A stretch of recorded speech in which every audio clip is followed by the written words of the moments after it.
Olá a todos. Hoje vamos começar a pensar um pouquinho em Mateus capítulo 6. Quando se trata do assunto nos evangelhos, a gente vai mais lentamente mesmo, porque o conteúdo que Jesus traz é um pouco mais profundo e merece melhor atenção. Então, nós temos eco desse texto de hoje em outros evangelhos, mas o texto de Mateus 6 é mais interessante para nós, então nós vamos caminhar com ele. Em Mateus capítulo 6, a gente tem a oração do Pai Nosso, um texto muito conhecido, mas que nos traz informações muito importantes quando o assunto é masculinidade bíblica, sexualidade bíblica. Versículo 9 e 10, por exemplo, diz o seguinte: Por essa razão, vós orareis, Pai Nosso que estais nos céus, santificado seja o teu nome. Venha o teu reino, seja feita a tua vontade, assim na terra como no céu.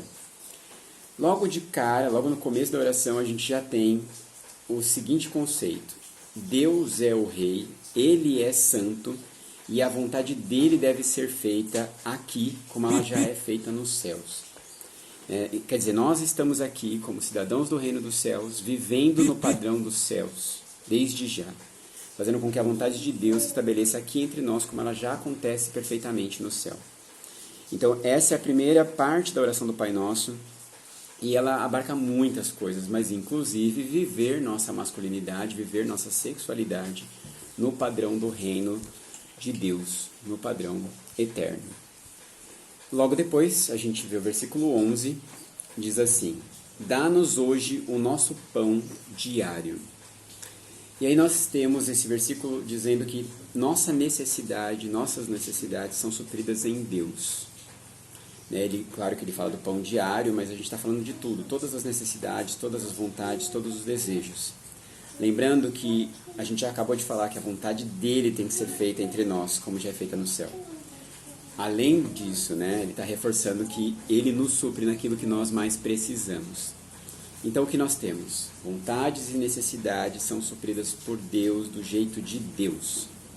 E isso tem tudo a ver com como nós vivemos nossa masculinidade, nossa sexualidade. Deus nos supre. Deus sabe nos suprir, sabe o que é melhor para nós. E quando nós oramos isso a Ele, nós estamos reconhecendo isso. Senhor, do seu jeito é melhor. Nos supre a nossa necessidade enquanto homens, enquanto seres sexuais. Então nós estamos nos entregando a Deus, entregando essas questões importantes para Deus. Aí o versículo 12 diz assim: Perdoa-nos as nossas dívidas, assim como nós perdoamos aos nossos devedores. Então aqui a gente tem a informação sobre o perdão, que é muito importante também.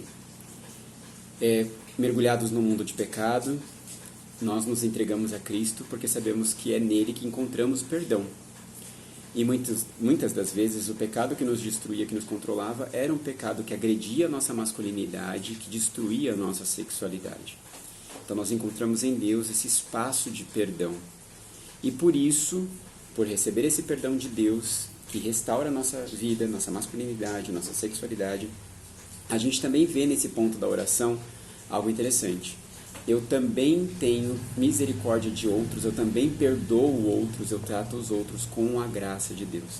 E isso no que eles têm de limitado em sua masculinidade, isso no que eles têm de limitado em sua sexualidade. Eu tenho paciência, eu tenho perdão a oferecer. É esse padrão que a oração me traz. Depois no versículo 13, E não nos conduzas à tentação, mas livra-nos do maligno, porque teu é o reino, o poder e a glória para sempre. Amém. Então tem uma versão que diz: não nos deixe cair em tentação. Essa é uma parte da oração muito importante, fundamental.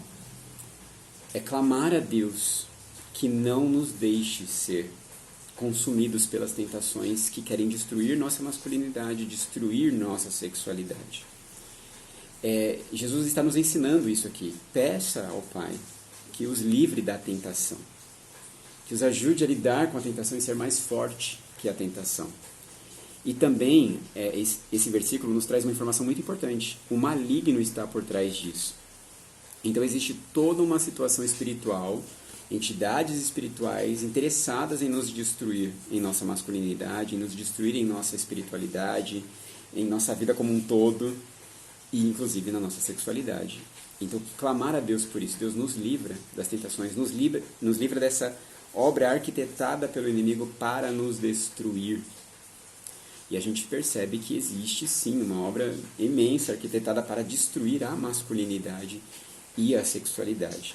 Então, clamar a Deus é o mínimo que fazemos para lidar com tudo isso, para sobreviver a tudo isso, e ainda viver em santidade, viver no padrão que Deus tem para nós, quando o assunto é esse. E aí a oração termina, mas nesse capítulo ainda, no versículo 22 e 23, tem um trecho que tem tudo a ver com o que a gente está falando e com essa questão da masculinidade e da sexualidade. O versículo 22 e 23 diz: Os olhos são a lâmpada do corpo, portanto, se teus olhos forem bons, teu corpo será pleno de luz. Porém, se teus olhos forem maus, todo o teu corpo estará em absoluta escuridão. Por isso, se a luz que está em ti são trevas, quão tremendas são essas trevas. Ele está falando do nosso olhar, como que nós olhamos para as coisas. O que define seu olhar? É a sombra da malignidade, né? O seu olhar é um olhar corrompido pela cobiça, pela pornografia, por tudo que já destruiu e deforma a masculinidade e a sexualidade. Então, quão grandes são essas trevas dentro de você? Agora, você pode ter a sua vida, os seus olhos plenos da luz da palavra de Deus, alinhados com esse padrão maravilhoso da vontade santa de Deus, que já funciona no céu e funciona muito bem aqui na terra, quando nós permitimos que essa vontade nos governe. Então, o que a oração traz, o que esse capítulo traz, é um apelo a Deus, um pedido a Deus, de que nos conforme à vontade dEle, de que nos ajude a viver essa vontade, crendo que Ele supre as nossas necessidades, que é nele que encontramos resposta para isso, crendo que Ele nos perdoa, que Ele nos livra das tentações, que Ele nos supre, que Ele alinha a nossa vida ao padrão dEle, que Ele nos ilumina com a vontade dEle. Olha quanta coisa a gente tem apenas na oração do Pai Nosso e nesse finalzinho do capítulo 6 de Mateus. Então, é uma oração que não é só para ser repetida, conhecida por reza, mas para ser orada de verdade com essa consciência de que o meu Pai do céu me ouve, Ele me atende em minhas necessidades, Ele me perdoa nos meus pecados e Ele me protege do mal, se eu clamo a Ele. Certo? Ele me ilumina, Ele me liberta. Então eu aprendo com esse texto que eu devo clamar ao meu Deus com relação à minha masculinidade, com relação à minha sexualidade, para que Ele tenha plena ação, liberdade total de mexer tudo na minha vida para a honra e glória dEle. Certo? Então, na próxima a gente avança um pouquinho mais, mas hoje é importante a gente concentrar aqui no capítulo 6 e nessa oração do Pai Nosso. Até a próxima!